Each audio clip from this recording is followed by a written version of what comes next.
1609 1608 में आपको सूरत पहुंचता है, मतलब इंडिया पहुंच गया है। जहांगीर के कोर्ट में 1609 पे पहुंचता है। एक साल उसे लग गया इस पोर्चुगीज के जो झमेले में जो फंसा था ये, कि वहां से निकलता है, अरेस्ट कर लिया गया, वहां से निकला, बुरहानपुर का जो गवर्नर है उसको असिस्ट किया और उसकी मदद से वो कोर्ट में पहुंचता है। अब भैया कोर्ट, हाँ एक चीज और लिखिएगा, किस शिप से आया था क्वेश्चन पूछा गया है। हेक्टर उस शिप का नाम है, हेक्टर। हेक्टर।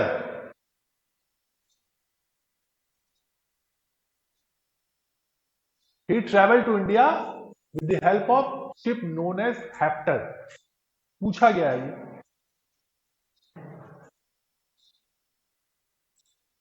ठीक है। अब भैया इस हॉकी की कुछ खूबियां थी। खूबी क्या सबसे बड़ी, उसको पर्शियन लैंग्वेज आती थी। तो जब वो जाता है जहांगीर के कोर्ट में, वो पूरी स्टडी करके आता है, ठीक है। स्टडी करके मतलब लैंग्वेज सीख के आता है कि कैसे। अब देखो दोस्ती बनने के दो आसान तरीके होते हैं, क्या? एक तो भाषा और दूसरा आशा।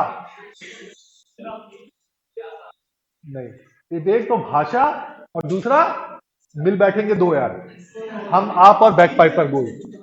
वो दोनों खासियत उस व्यक्ति में थी। और जहांगीर कैसा था, मैं मुगल में पढ़ा ही रहा था, वो अपनी एक पोर्ट्रेट ही बनवाता है हाथ में जाम लेके, एक नंबर का। तो अब दोनों उसके पास था, उसको लैंग्वेज आती थी पर्शियन और वो पीने वाला था। जहांगीर से उसकी तगड़ी दोस्ती हो गई, यहां तक कि पहले वो जाता है और वो अपने जो भी लेटर लेके आया था क्राउन की तरफ से, लेटर पढ़ता है। जहांगीर इंप्रेस होता है, जहांगीर कहता है मेरे पर्सनल रूम में आओ। वहां पे पहुंचता है थोड़ा फर्दर कन्वर्सेशन करने के लिए। वहां पहुंचता है, इसको लगता है ये तो है मेरे जैसा है, आज बढ़िया वो भी कर रहा है, और तो उसी की लैंग्वेज मुझसे बात कर रहा है। उस समय तक पर्शियन लैंग्वेज मुगल कोर्ट की फॉर्मल लैंग्वेज बन चुकी थी। उससे हुआ क्या, इतना ज्यादा इंप्रेस हुआ, वो कहता तुम वापस मत जाओ भाई, तुम यही रहो। उसकी शादी भी करवाता है, किससे? मरियम खां से। अगला पॉइंट लिख लेना, Mariam Khan. She was a Armenian, Armenia की लेडी थी, और उसकी शादी भी करवाता है हॉकिंस से। बस दोस्ती हो गई भैया बादशाह से। इस समय मोदी जी से दोस्ती हो जाए बहुत बड़ी बात है, ठीक है। अब 60, लेकिन वो आया क्या था, उसका मेन मोटो क्या था? प्रिविलेज लेने की, ट्रेड में छूट मिल पाए। तो चूंकि दोस्ती हो चुकी है, दोस्ती उसने बना ली है, तो वो भी ले लेता है, परमिशन भी ले लेता है टू एस्टैब्लिश फैक्ट्री एट सूरत, ठीक है। जहांगीर उसके सामने दो कंडीशन रखता है। बोला भैया ठीक है, दिल तो तुमने मेरा जीत लिया, दो काम कर दो। क्या? एक तो फैक्ट्री आपको मेंटेनेंस देना पड़ेगा प्रॉपर, आप मेरा लैंड लोगे तो मेंटेनेंस आपको देना पड़ेगा। और दूसरा, पोर्चुगीज के झमेले से तुम ही निपटना, हम उसमें कोई इंटरफेरेंस नहीं करेंगे। हॉकिंस कहता ठीक है, एक बार तो 1588 में हरा ही चुके हैं, फिर से हरा देंगे। लेकिन हुआ क्या, 1609 से लेकर 1611 के जो टाइम पीरियड रहता है हॉकिंस, उसी टाइम पीरियड में पोर्चुगीज जो थे कॉन्स्पिरेसी कर जाते हैं हॉकिंस के खिलाफ, जिसकी वजह से जो परमिशन हॉकिंस को मिली थी वो परमिशन वापस ले ली गई। जिस वजह से जो परमिशन फैक्ट्री की बनने की 1608 में ही मिल गई, 9 में ही मिल गई थी, वो फैक्ट्री जाके कब बनी? 1613 में। Officially factory eight Surat was established eight 1613। उससे पहले ही एक और फैक्ट्री स्टैब्लिश हो चुकी है टेम्परेरी बेसिस पे। कहां पे? इन अगला point, in 1611, in 1611 a factory was established of English factory was established at Masulipattnam.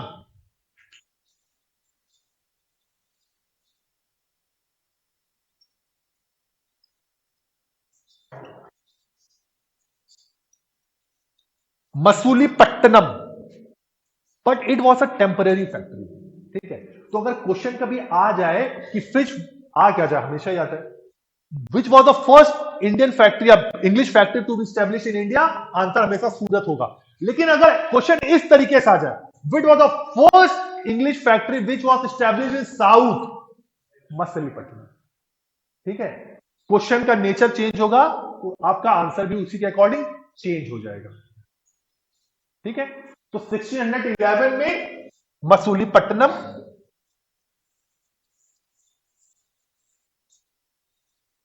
और फिर हाँ, अब हुआ कि इससे पहले 2 इवेंट और हो रहे हैं। 1611 में फैक्ट्री साउथ में स्टैब्लिश हो गई टेम्परेरी बेसिस पे। अब पोर्चुगीज मानने को तैयार नहीं कि ना भैया स्टैब्लिश होने ही नहीं देंगे। इसके बीच एक और इवेंट होता है, लिखिए इन 1611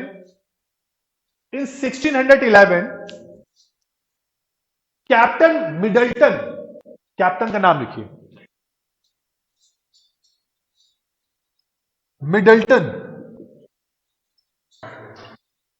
arrived at Surat, arrived at Surat in spite of Portuguese opposition, in spite of Portuguese opposition। मतलब कैप्टन मिडल्टन अपनी शिप लेकर सूरत पहुंचता है, पोर्चुगीज अपोज कर रहे हैं, तभी भी वो सफल हो गया सूरत तक पहुंचने में। और उसके बाद अगला ईयर और इंपॉर्टेंट है, इन 1612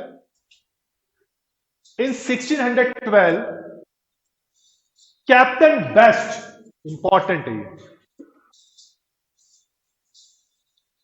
1612 captain best defeated Portuguese, Captain Best defeated Portuguese at Swali, Battle of Swali। स्वॉली क्या है? सूरत का एक छोटा सा गांव है जहां पर जो कैप्टन बेस्ट है पोर्चुगीज को हराने में सफल हो गया। अब जैसे सफल हुआ, अब जहांगीर को क्या लगा, इतने बेकार नहीं है काम के व्यक्ति नहीं, क्योंकि अब पोर्चुगीज की मोनोपॉली थी, जहांगीर ही परेशान था। कोई भी देश नहीं चाहता है कि कोई भी उसके ट्रेड पर किसी की मोनोपॉली हो, क्योंकि वो जो बार्गेनिंग पावर होती है ना, अपने आप कम हो जाती है। जहांगीर भी चाहता था, बट पोर्चुगीज से लड़ने को तैयार नहीं थी, क्योंकि नेवल आर्मी मुगल्स के पास थी भी तो बहुत कमजोर थी। आपको मुगल्स की जो नेवल आर्मी की जो सबसे बड़ी एक गज एक सवाई शिप थी औरंगजेब के टाइम, वो जो शिप थी उसके पास तोप लगी हुई थी, 70 से 80 तोपें लगी थी। एक सबसे बड़ी नेवल शिप की बात औरंगजेब के टाइम में, उससे पहले कभी भी एक डिपार्टमेंट जरूर मीरे बहर, लेकिन एक बहुत बड़ी नेवल आर्मी मुगल्स के पास नहीं थी। इसलिए पोर्चुगीज से ये, अगर बहुत आसान शब्दों में कहें तो, लड़ना नहीं चाहते थे नेवी पे, ओशंस में नहीं लड़ना चाहते थे। लैंड पे तो पता था हमसे नहीं जीत पाएंगे, लेकिन ट्रेड तो ओशंस को होते हैं ना, ओशंस में नहीं लड़ना चाहते, क्योंकि मुनाफा तो मुगल्स को भी हो रहा, मुनाफा भले कम हो रहा हो, मुनाफा तो मुगल्स को भी हो रहा था इन्हीं पोर्चुगीज की वजह से ही। तो उनको हटाना नहीं चाहते थे, बट एक कॉम्पिटिटर तैयार करना चाहते थे। और जब स्वॉली में हराता है कैप्टन बेस्ट, तब इनको मिल गया कि एक कॉम्पिटिटर हो सकता है ब्रिटिश। अब जाकर 1613 में जो परमिशन दिया गया था उसको इंस्टॉल कर दिया गया, भैया अब आपको पास पूरी परमिशन है, अपनी बना लीजिए फैक्ट्री सूरत में। कब? 1613 में। 16 समझ आ रहा है? कुछ चेहरे होते हैं ना तो लग जाते हैं नहीं समझ में आ रहा है, नहीं समझ में आ रहा बोल दीजिएगा, कोई दिक्कत नहीं। फिर से नहीं समझ में आया, क्या नहीं समझ में आया ये बता दीजिए।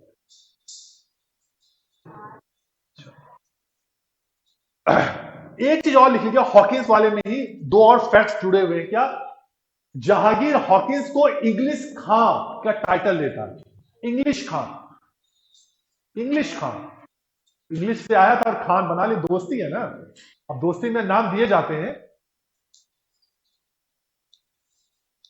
इंग्लिश खां, और साथ साथ 400 की मनसब भी देता है।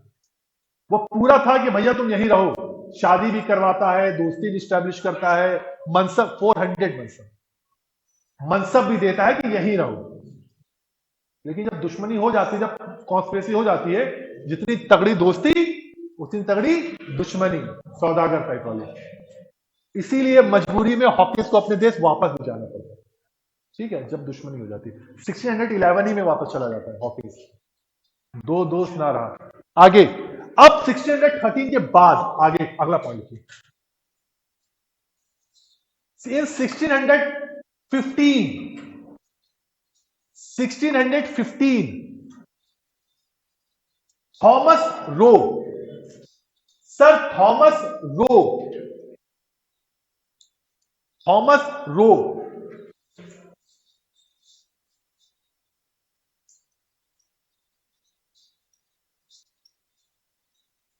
थॉमस रो visited India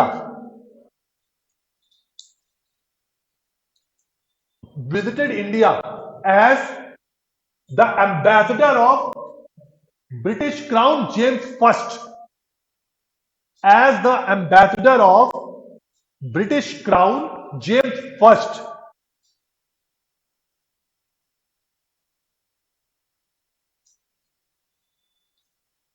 अब ये 1615 से लेकर 1619 तक इंडिया में रहता है, ये भी दोस्ती कर लेता है, लेकिन ये क्या करता है, ये जहांगीर से ज्यादा अपनी दोस्ती किससे करता है, खुर्रम से, और नूरजहां के भाई आसफ खां से।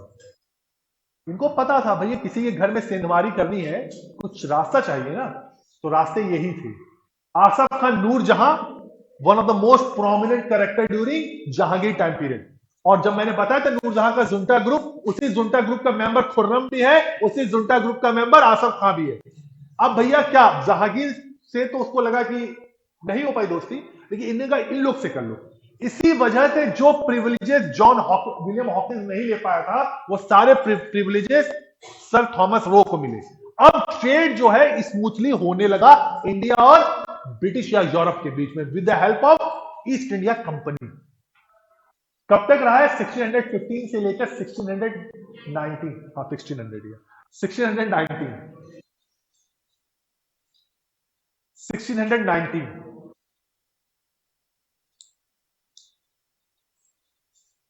आसफ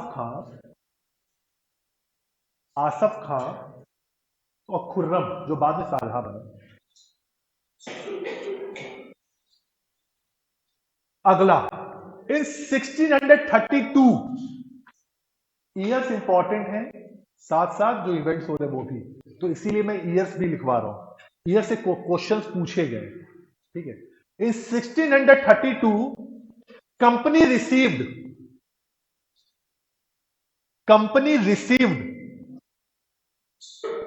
trade privilege from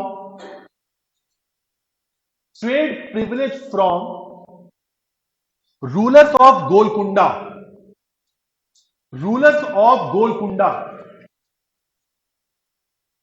और ट्रेड प्रिविलेज क्या था कि 500 एनुअली आपको पैगोडा देना पड़ेगा, पैसा देना पड़ेगा, और जो गोलकुंडा उस टाइम पीरियड में जो भी गोलकुंडा के पोर्ट्स हैं उससे आप फ्री ट्रेड कर सकते हो। अगला पॉइंट कीजिए। 500 पैगोडा, जो उसमें करेंसी गोलकुंडा में चल रही थी वो पैगोडा थी।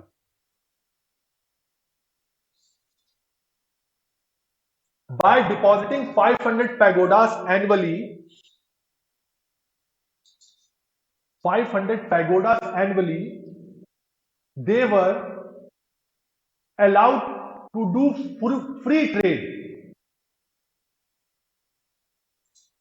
in Golconda region. गोलकुंडा में कौन सी सल्तनत है,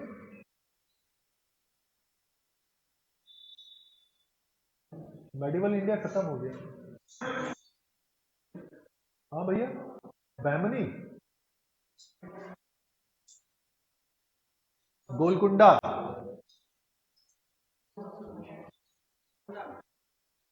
फोर्ट नाम सुना है?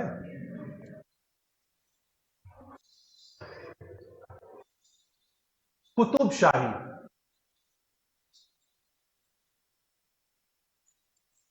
बीजापुर में कुतुब शाही डायनेस्टी है भाई। किसी ने और कुछ पैगोडा बोला था क्या? अच्छा, वो उसने पूछा। देखो 5, मैंने उस दिन बताया था 5 डायनेस्टी से याद कर लेना, गोलकुंडा की, बीजापुर की, अहमदनगर की, बरार की और बीदर की। ये कब बनती है, जब बहमनी एम्पायर का डिसइंटीग्रेशन होता है। तो 5 डायनेस्टी अब आप लोग एक्सरसाइज कर लीजिएगा, याद कर लीजिएगा, ठीक है। आदिल शाही बीजापुर की है, अहमदनगर की यूसुफ जई है शायद, यूसुफ शाही, ठीक है। 5 याद कर लेना, वहां नहीं नोट करके लिख लो 5, और उसका याद लिखना है आपको 5। चलिए 32 में, अरे सूरत की फैक्ट्री स्टैब्लिश हुई है, सबसे इंपॉर्टेंट इवेंट यही है, सूरत की फैक्ट्री। अब भैया जो ये प्रिविलेज मिला था इसको गोल्डन फरमान बोला जाता है। गोल्डन फरमान,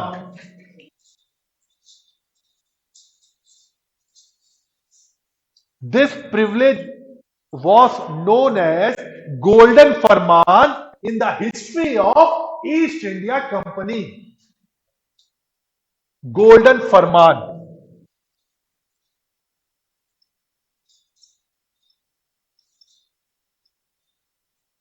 गोल्डन फरमान कौन इशू करता है? गोलकुंडा के rulers.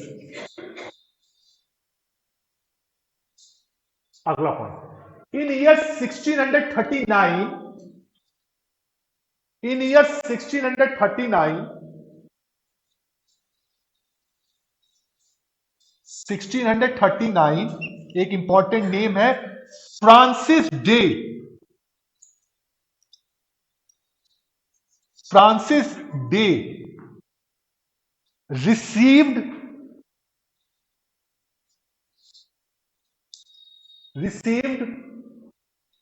a piece of land, received a piece of land from Raja of या ruler of Chandragiri, from the Raja of Chandragiri.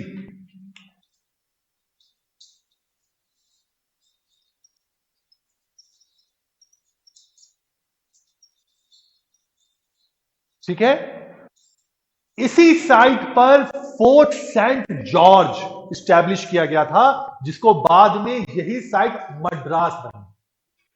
Madras, यही जो पीस ऑफ लैंड, अब भारत में तो पहले से था ना, थोड़ा खुश हो गया तो जाओ ये समुद्र की भूमि तुम्हारी, जाओ ये घर तुम्हारा, थोड़ा सा खुश हो गए। लेकिन उनको नहीं पता था कि जो छोटे छोटे पीस ऑफ लैंड बना रहे होंगे ये ब्रिटिश के लिए एक सेंटर का काम करेगा, और आज इसे मद्रास कहते हैं। इतनी छोटे पीस ऑफ लैंड पे फोर्ट सेंट जॉर्ज बना था, जो बाद में बढ़कर मद्रास हो गया। अगर क्वेश्चन आ जाए मद्रास वॉज एस्टैब्लिश बाय, यही Francis Day, Fort Saint George was establish by Francis Day. 1639 में फ्रांसिस डे ने चंद्रगिरी के जो रूलर था उससे कुछ पीस ऑफ लैंड ऑब्टेन की, उसको मिल गई। इसी पीस ऑफ लैंड को उसने क्या किया, उसने फोर्ट सेंट जॉर्ज को बनवाया। फोर्ट सेंट जॉर्ज ये क्या था, एक ट्रेड सेंटर था, जो बाद में मद्रास बना। साउथ में जो मेन ट्रेड सेंटर था ब्रिटिशर्स का, वो मद्रास ही तो था, यही फोर्ट सेंट जॉर्ज है। अब मतलब अब राजा देता तो ये थोड़ी ना देगा कि 500 वो देगा स्क्वायर फीट जमीन देगा, वो तो कहेगा जब 50,000 बीघा तुम्हारा। राजा तो ऐसे ही देता है ना। छोटे जमींदार कहेंगे कुछ एकड़ ले लो, बड़े जमींदार कहेंगे कुछ हेक्टेयर ले लो, राजा कहेगा अरे जाओ 500 बीघा तुम्हारा, ये लो ऐसे किलोमीटर इतने स्क्वायर मीटर में तुम्हारा एरिया। तो वो उनके लिए छोटे पीस ऑफ लैंड है, लेकिन ब्रिटिशर्स के लिए एक छोटी सी स्टोरी भी किसी बुक में लिखी गई है कि ब्रिटिशर जब यहाँ पे आते हैं तो अपने साथ क्या लेके आते हैं, थोड़े से गुड्स लेके आए थे कि व्यापार करेंगे, और साथ में छुपा हुआ आर्मी वो क्या बोलते हैं वेपन्स लेके आए थे, और एक तंबू लेके आए थे, तंबू टेंट। अब जो जो गुड्स थे वो दिखाने के लिए थे कि हम वी आर द ट्रेडर्स, हम मर्चेंट के लिए ट्रेडिंग करने आए। ट्रेड के साथ साथ छुपा हुआ पीछे हाथ में हथियार भी था, और तंबू लेके आए थे जो उन्होंने केवल बाहर ऐसे कहीं फैला लिया, और बाद में उस तंबू को इतना बड़ा कर लिया कि पूरे भारत को अपने उसी तंबू के अंदर ले आए थे। तो किसी ने किसी छोटा सा स्ट्रेंजर किसी बुक में मेंशन है कि ब्रिटिशर इस रूप में आए थे, दिखाने के लिए ट्रेडर्स थे। छुपी हुई इनकी क्या थी मंशा, क्या थी, पॉलिटिकली इंटेलिजेंस थी, पॉलिटिकल कंट्रोल करना था, और दिखाने के लिए भाई आएंगे रहने तो कुछ जगह भी तो चाहिए रहने के लिए ना। तो ये छोटे छोटे सेंटर्स बना रहे थे, फोर्ट सेंट जॉर्ज बना रहे हैं, छोटे छोटे सेंटर्स बना, जो उनके सेंटर से ट्रेडिंग सेंटर से, लेकिन बाद में इतना बड़ा इनको कर लिया कि पूरा भारतीय साम्राज्य इसके अंडर आ गया। ठीक है, फोर्ट सेंट जॉर्ज समझ में आ गया, तो क्वेश्चन अपने आप जोड़ लीजिएगा। यही फोर्ट सेंट जॉर्ज जो था which was later on known as Madras, the main trading center of Britishers in South India, the main trading center of Britishers in South India.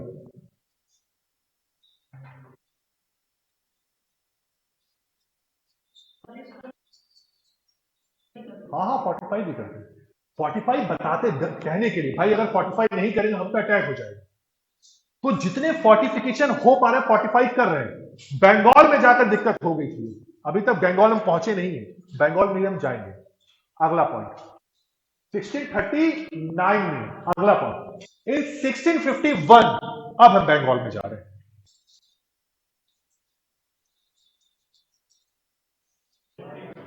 1651 31 बोल दिया क्या, सॉरी, 39 के बाद 51। In 1651 the governor of Bengal सासुजा,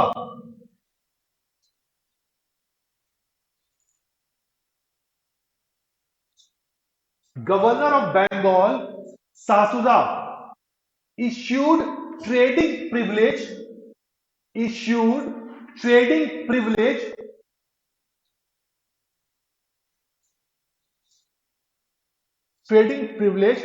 to East India Company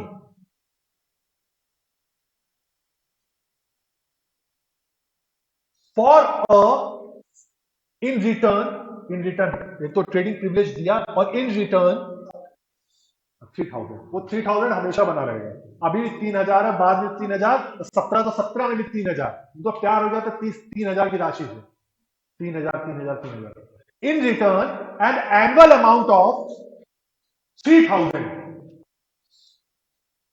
an annual amount of 3000 rupees was to be paid by East India Company to Governor of Bengal, to Governor of Bengal।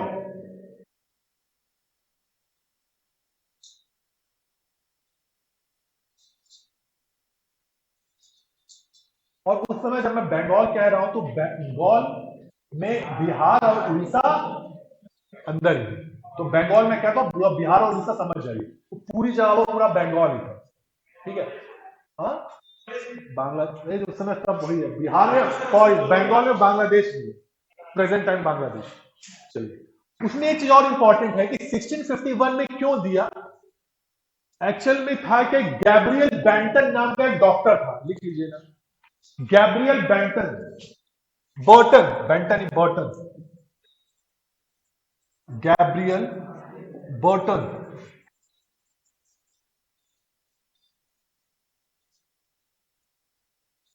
Gabriel Burton, ये क्या था, एक doctor था।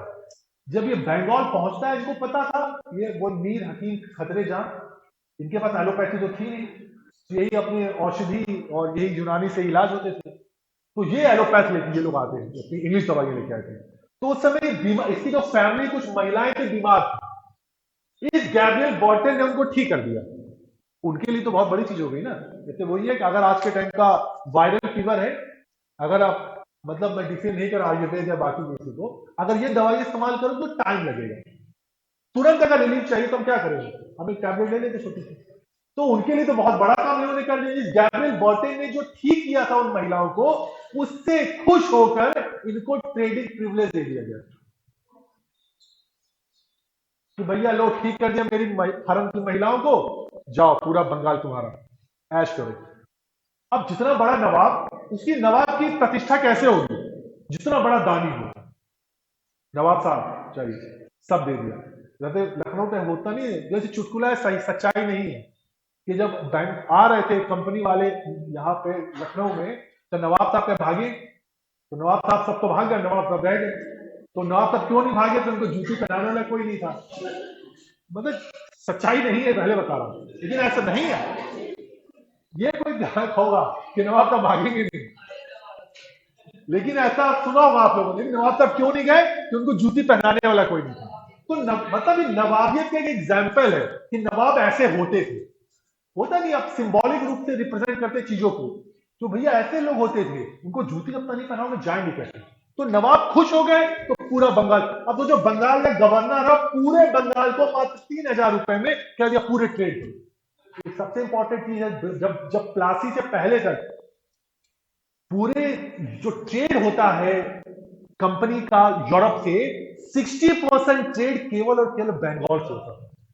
60% trade, पूरे दुनिया का trade और बंगाल का ट्रेड आधे से ज्यादा हो रहा है। इसीलिए सबसे पहले उन्होंने प्लासी पर बंगाल को कंट्रोल किया, बोला पहले इन्हीं को कंट्रोल करो, ये ज्यादा जरूरी है, क्योंकि सब सारी जो चीजें वहां होती थी, आपके पास सिल्क भी है, कॉटन भी है, आपका सब चीज है वहां पे, तो सब चीज बंगाल वहां पे होता है। आपका इंडिगो बिहार वाले रीजन पे होता था, साल्ट पीटर या शोरा जो था वो भी इस रीजन में हो रहा है, तो सब चीज बंगाल सप्लाई कर रहा है। इस वजह से सबसे ज्यादा डिपेंडेंसी बंगाल की, बंगाल पर थी कंपनी की, इसलिए बंगाल पर सबसे पहले अटैक किया। ठीक है, अगला पॉइंट ये समझिए 1651 वाला। अगला पॉइंट, हाँ इसी में एक चीज और जोड़ लेना, इसी लाइन में, this privilege was further accepted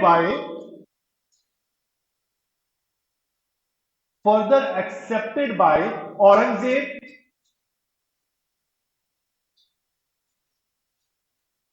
in 1667, in 1667 and Shaista Khan in 1672।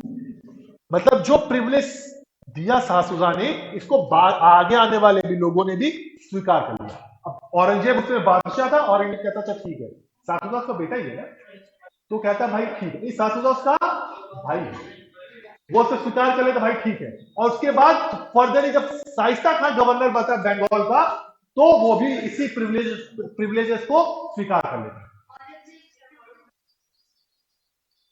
1672। अगला जो सबसे इंपॉर्टेंट ट्रेडिंग सेंटर कौन है ब्रिटिशर्स का, बॉम्बे। इन 1661, इन 1661 king of Britain, Charles second, King of Britain Charles II was married to Princess of Portugal, Catherine, Princess of Portugal Catherine। Charles II received, full stop के बाद, Charles II received Bombay as a gift। Dowry अपने आप के gift होता है, as a gift which was later on given to East India Company on annual payment of 10 pounds annually, मतलब annual payment of 10 pounds, annual payment of 10 pounds in 1668।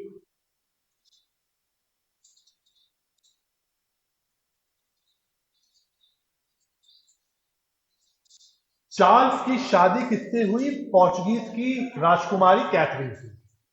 अब पुर्तगालों के पास भारत की भूमि उस समय थी, उन्होंने क्या था, उनको मुंबई का कुछ वैल्यू समझ नहीं आया, उन्होंने कहा जाओ, उनका भी तो हुआ राजा, तो वही है जो बड़ा दान कर रहा है, तो ऐसा करता जो चार्ल्स को क्या करेंगे, मुंबई दे देते हैं गिफ्ट में, बॉम्बे दे देते हैं।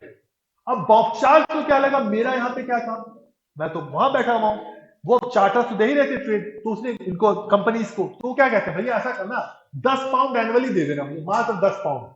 उनको लगा कि इसका काम क्या है, वहां पर फर्टाइल लैंड तो है नहीं, एग्रीकल्चर होगा, उनका बोला मेरा यहाँ क्या काम, तो 10 पाउंड एनुअली है, तू मुझे दे देना और तुम बढ़िया इसको अपनी इस्तेमाल करो। उसी जो दहेज में मिली बॉम्बे को आज मुंबई बना दिया गया। ठीक है, अगला point, in 1669,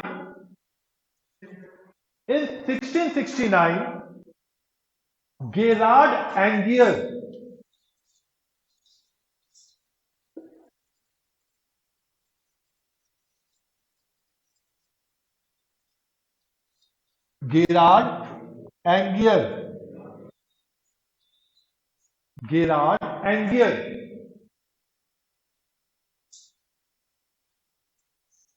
became the first governor of Bombay. Became the first governor of Bombay. और उसी बॉम्बे के अंदर बाद में ये सूरत है, गुजरात का एरिया इसी बॉम्बे का ही पार्ट है। तो अगर क्वेश्चन है who was the founder of Bombay, यही गेरार्ड एंग्लियर।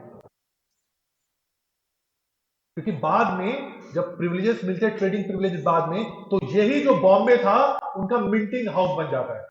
मिंट, इस जो बॉम्बे को मिंट के रूप में इस्तेमाल किया गया था।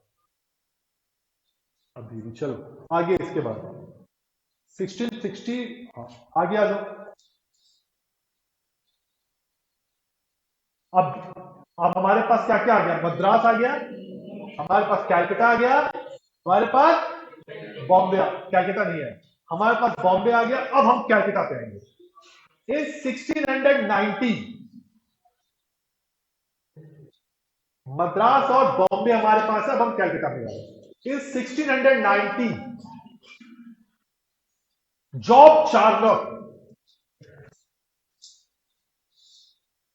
in 1690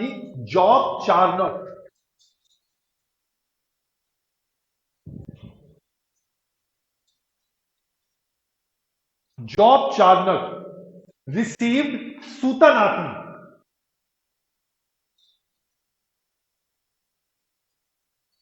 received Sutanati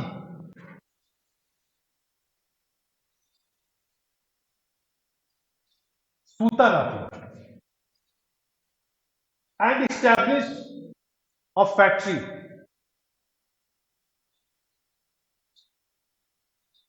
And established a factory.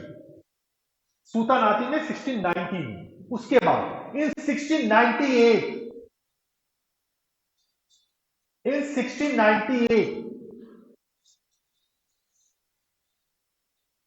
Job चार्नक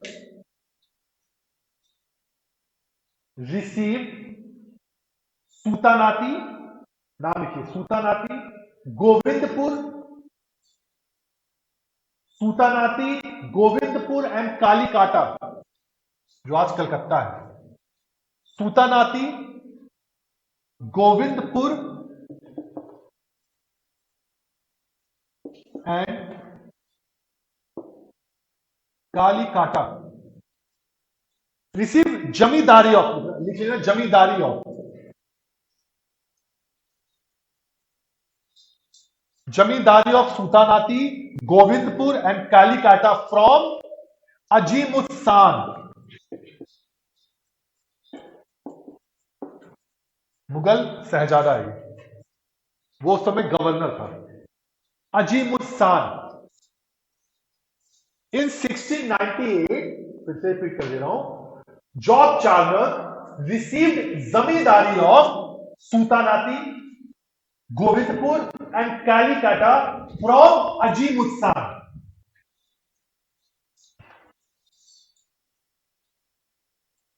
हुआ एक्चुअल में क्या था, एक जमींदार था शोभा सिंह, उस शोभा सिंह ने रिवॉल्ट कर दिया था अजीमुस्सान के खिलाफ।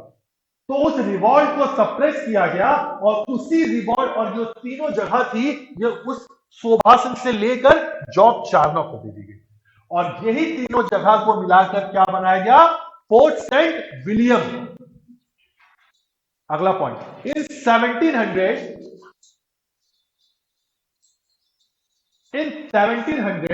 Fort Saint William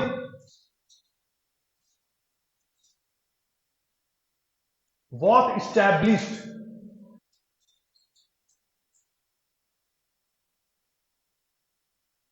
which was later known as Calcutta.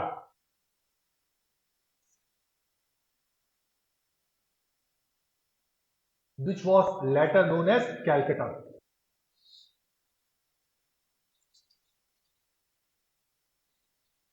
Sir Charles Eyre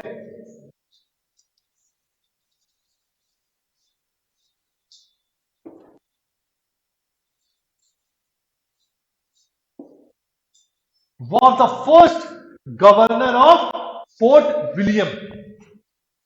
Charles Eyre was the first governor of Fort William.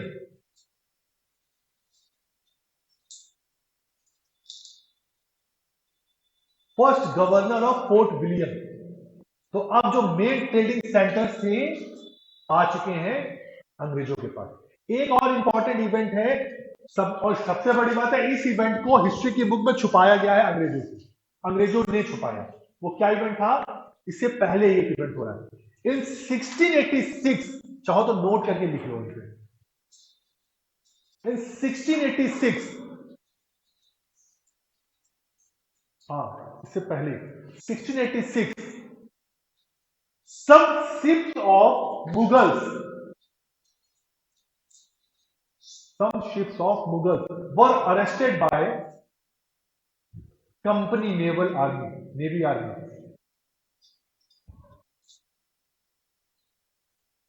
Near Red Sea.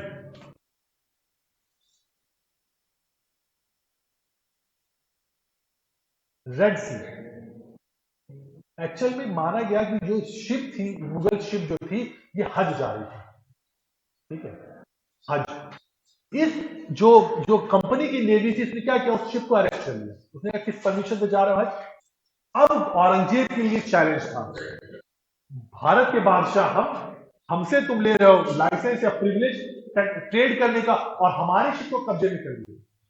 In reaction Hubli was sacked from from company, लिख लीजिए। In reaction Hooghly was sacked from, sacked मतलब दे दिया गया, was sacked from Britishers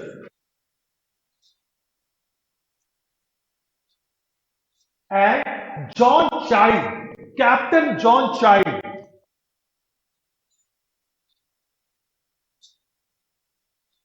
was defeated. John Child, John Child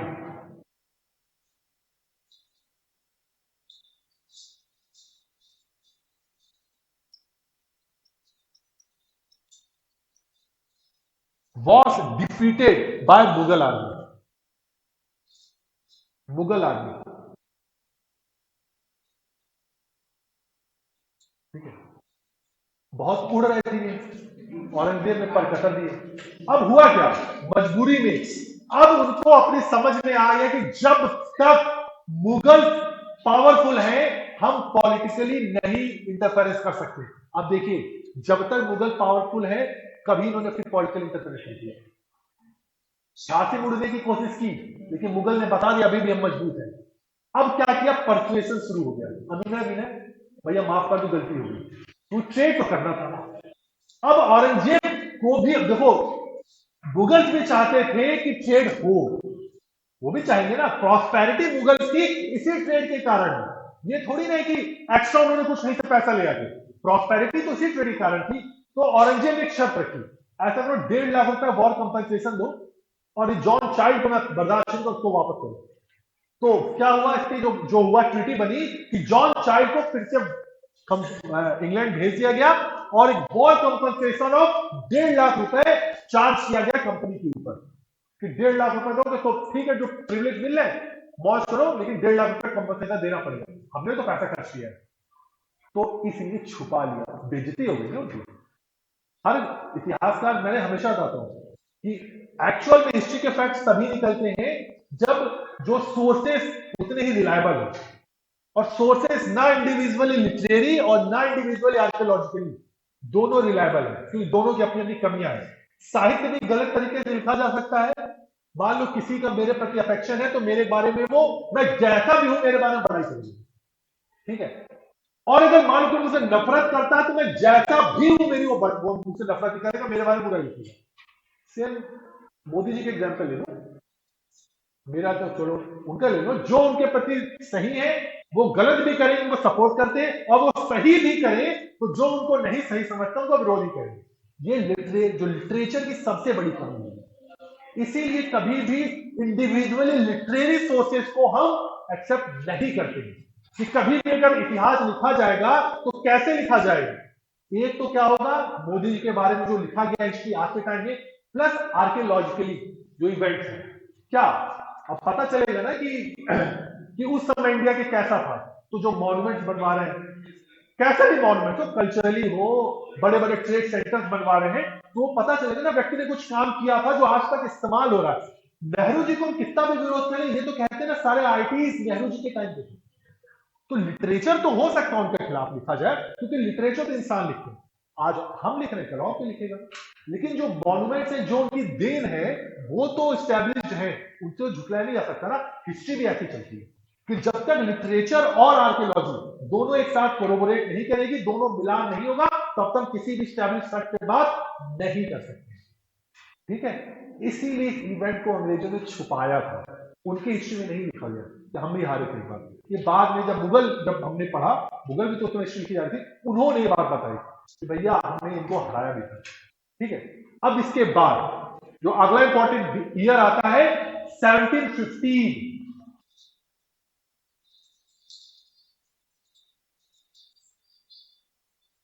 city किसी है ये 1686 के बाद ही, उसी साल हारे, ज्यादा टाइम नहीं। ट्रेड करना है उसको दिखाता होगा ना, तो तुरंत कर ले। अगला इन 1715, हाँ जी सर, इन 17 कुछ पूछना है, टाइम खत्म होने वाला है, फ्रेंच कंपनी बची है। इन 1715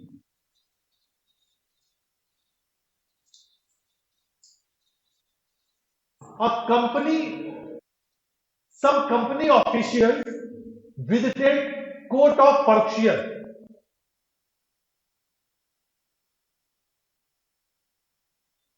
कोर्ट ऑफ Berkshire, Berkshire कौन है भैया?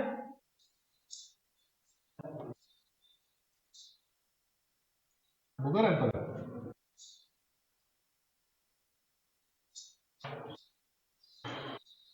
Berkshire 1715 में this delegacy was headed by John Sherman.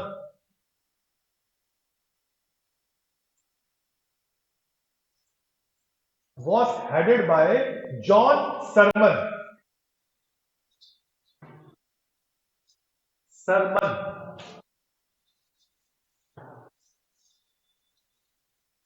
Other members of this delegacy were important. Other members of this delegacy were कौन कौन? हैमिल्टन डॉक्टर थे, Hamilton, Khwaja सेहुल्द,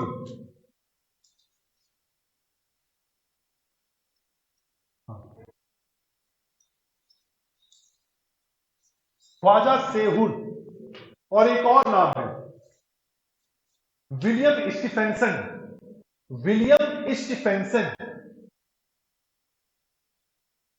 William Stephenson, John Surman, Khwaja Sehuld, Stephenson और Hamilton.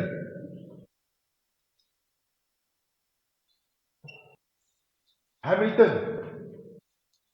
इसमें जो सेहुर्द है वो क्या है? ट्रांसलेटर, क्योंकि पर्शियन लैंग्वेज आती नहीं थी किसी को, तो ये ट्रांसलेटर था। हैमिल्टन सेहुर्द, ये सेहुर्द जो है he was a translator.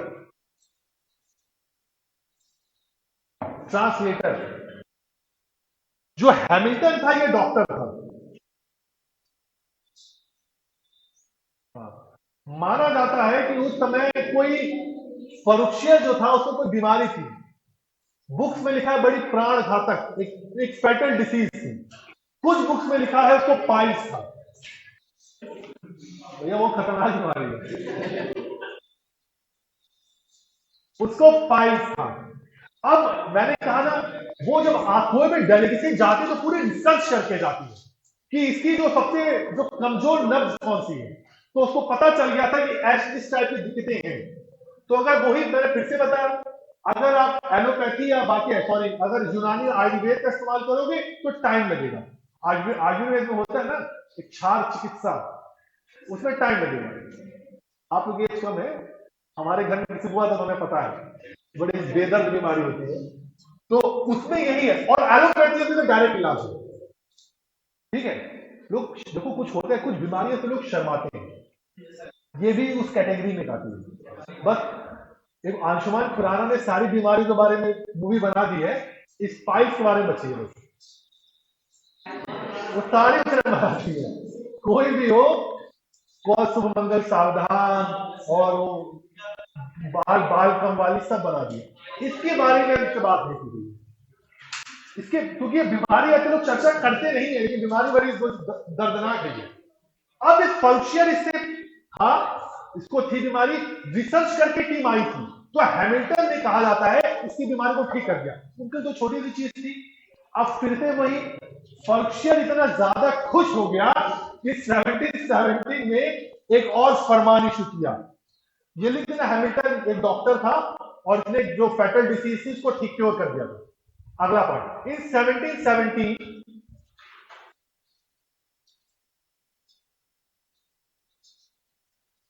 in 1717 Fauquier issued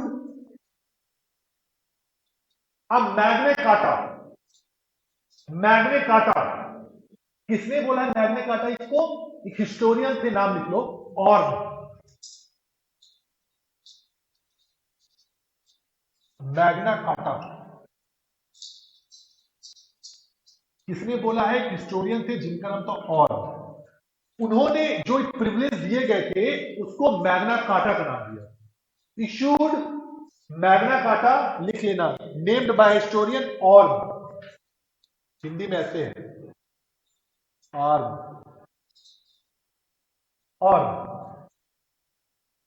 अब इस मैग्ना कार्टा में क्या था? एक तो हुई 3000 की राशि, पहला पॉइंट। सब important norms of this Magna carta one,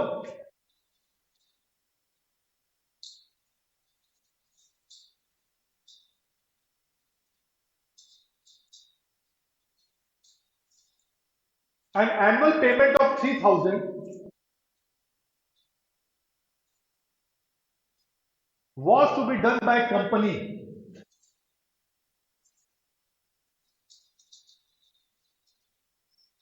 An annual payment of 3000 was to be done by company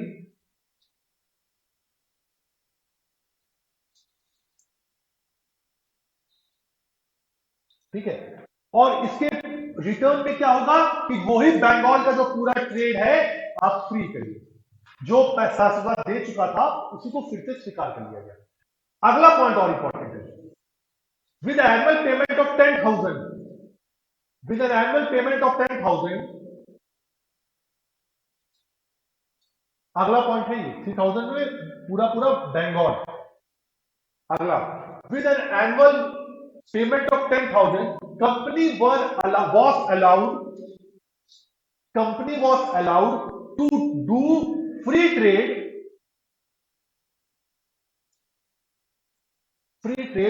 at Surat.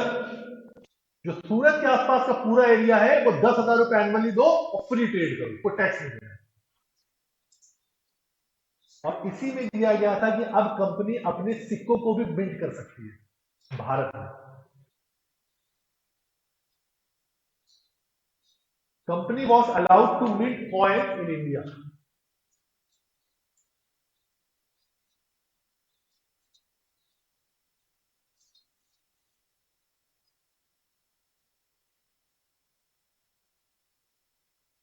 Company was allowed to mint coin in India, ठीक है। अब यहां पर ब्रेक देते हैं, बाकी अब फ्रेंच आते हैं, क्योंकि इसके बाद जो हिस्ट्री है वो हिस्ट्री ऑफ बंगाल है।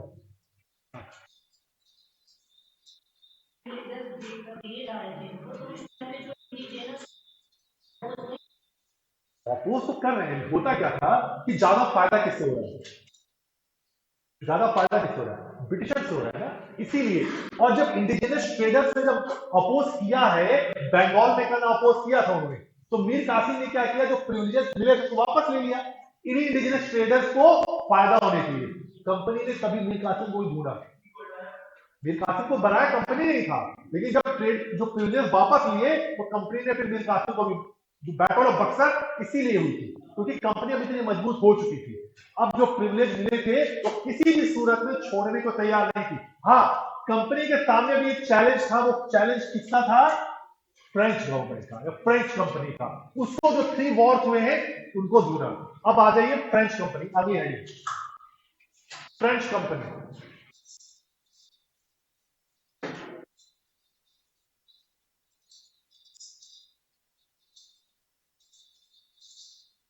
फ्रेंच कंपनी, पहला point French East India company. मैं चारों नाम एक साथ लिखवा दूंगा, परेशान मत होना, ये थोड़ा लैटिन नाम है तो एक साथ याद कर लो।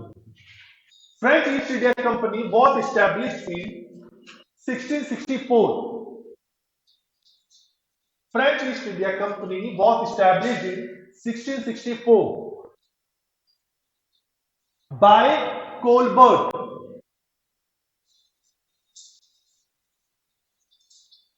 1664 by Colbert.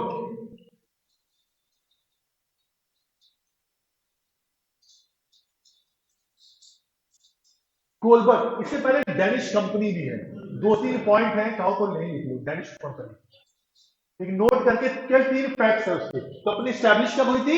1616। Danish company establish कब हुई? 1616। पर 3 फैक्ट है क्योंकि सीरीज पूछ लेता है कभी कभी। पहली कंपनी मतलब स्टैब्लिश 1616 में। पहली फैक्ट्री उन्होंने कहा स्टैब्लिश की थी? फ्रैंकोबर्ग। फ्रैंकोबर्ग जो तंजौर रीजन का एक पार्ट था, फ्रैंकोबर्ग वहां स्टैब्लिश हुई थी 1616। फ्रैंकोबर्ग।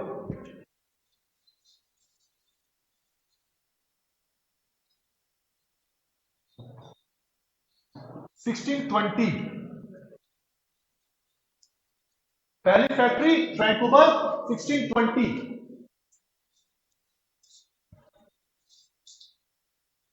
फ्रैंकोबर्ग में जो तंजौर वाला रीजन है ना, वहीं पे फ्रैंकोबर्ग है, नीचे की तरफ तमिलनाडु में। अगला इन 1676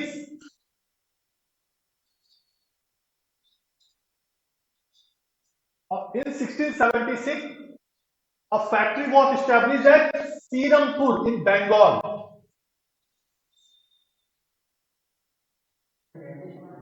Sirampur in Bengal 1676। डेनिश मैंने कहा डेनिश के 4 फैक्ट्स लिख लो, ट्रैंकोबर पूछा गया। अभी डेनिश लिख लो, तो अब मैं टाइम देख रहा था ना, मुझे जल्दी से खत्म हो जाए, इस चक्कर में डायरेक्ट में फ्रेंच फैक्ट में डेनिश लिख लो। ट्रैंकोबर में पहली फैक्ट्री 1620 में, सीरमपुर में 1676 में दूसरी फैक्ट्री मतलब इंपॉर्टेंट फैक्ट्री है ये। लेकिन बहुत दिन तक ये रुके नहीं। अगला पॉइंट लिख लो, इन 1745 अगला point, in 1745 Danish company sold all their factories to British company. Danish company sold all their factories to British company.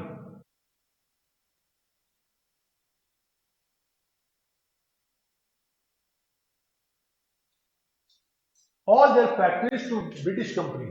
और उसके बाद ये वापस चले गए अपने देश में, डेनमार्क। डेनिश कंपनी, बस ये 4 फैक्ट हैं।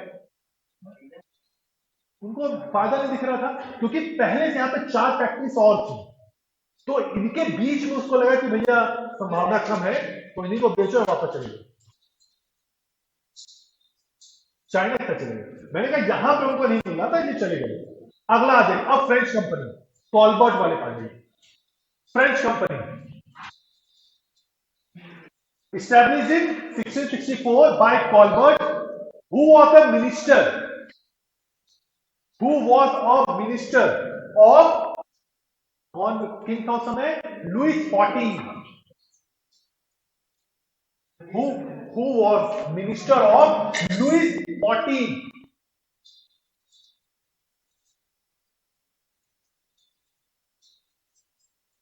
लुइस 14 याद रखना। अगर ब्रिटिश कंपनी कब स्टैब्लिश हुई थी, कौन रूलर है? Elizabeth first. फ्रेंच कंपनी जब स्टैब्लिश हो रही है, कौन रूलर है? लुइस 14। तो शुरुआत से ही ये क्या थी? एक स्टेट स्पॉन्सर्ड कंपनी थी। वहां पे क्या है, जो कंपनी ने स्टैब्लिश खुद हुई है कि हम सब लोग मिलकर कंपनी बनाए, हमने राइट ले लिया क्राउन से, कि भैया हमें ऊपर जाना है तो हमें आप परमिशन दे दीजिए, परमिशन के थ्रू जा रहे हैं। ये कंपनी जो बनी स्टेट स्पॉन्सर्ड थी, स्टेट ने ही कंपनी को स्पॉन्सर्ड किया था, बनाया था, और इसके डाउनफॉल में सबसे बड़ा रीजन यही बना। और यही डिफरेंस था ब्रिटिश कंपनी और फ्रेंच कंपनी, इसलिए फ्रेंच कंपनी कमजोर थी ब्रिटिश कंपनी, क्योंकि वो पॉलिटिकली इन्फ्लुएंस थी। तो जो पॉलिटिक्स यूरोप की लैंड में होता था उससे इन्फ्लुएंस होती थी, ब्रिटिश कंपनी फ्री थी। ठीक है, अगला पॉइंट। इन 1668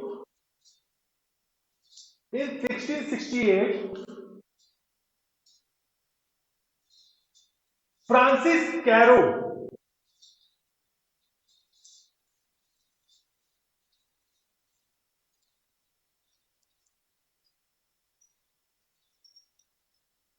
कैरोन या कैरो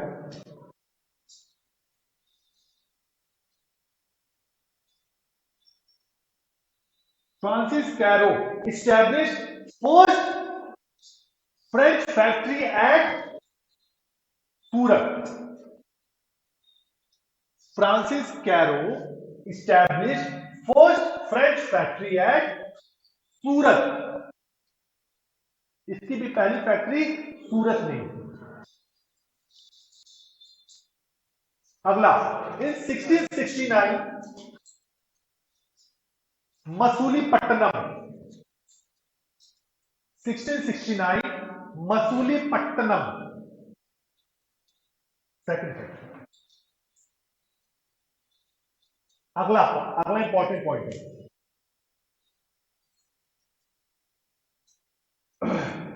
पौंडीचेरी, छोटी खड़ी डाल दीजिए, Pondicherry.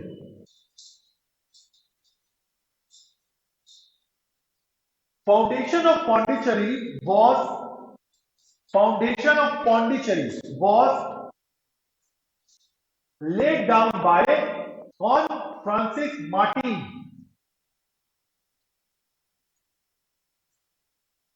Was laid down by Francis Martin in 1673.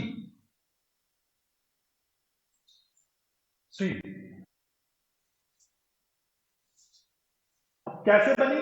He received, full stop, he received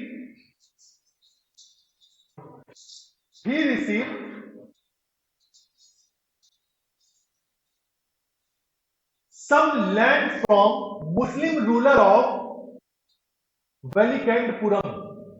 He received, the Pondicherry was built on, was built on land which was received, which was given by Muslim governor of Velikandpuram. वेलिकोंडपुरम नाम क्या है? शेर खान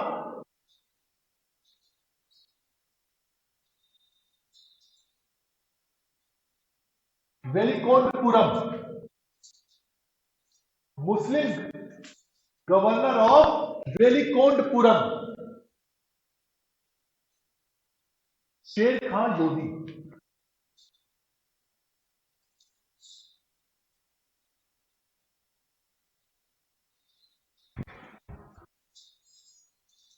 शेर Khan Lodhi, he built Fort Louis. Fort Louis.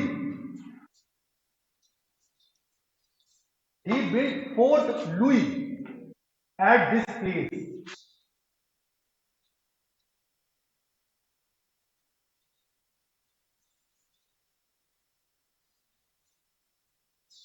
Fort Louis at this place, यही जो place है बाद में पौंडीचेरी कहलाया है। तो who was the founder of Pondicherry? Francis Martin. Francis Martin. जमीन कैसे मिली? वेलिकोंडपुरम के रूलर से। अगला पॉइंट, चंद्रनगर। सबसे इंपॉर्टेंट दो सेंटर थे उसके, पौंडीचेरी था और चंद्रनगर था। अगला पॉइंट, इन 1690 चंद्रनगर लिखिए पहले। इन 1690 a factory was developed at Chandra Nagar, a factory was established at Chandranagar. By acquiring a land, by acquiring a land from Mughal governor Shaista Khan. Mughal governor Shaista Khan. Chandernagore कहां पे है? बंगाल। मुगल गवर्नर शाइस्ता खान।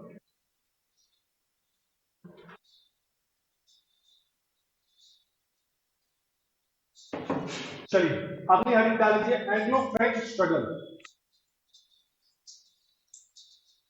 एंग्लो क्या? Anglo French struggle.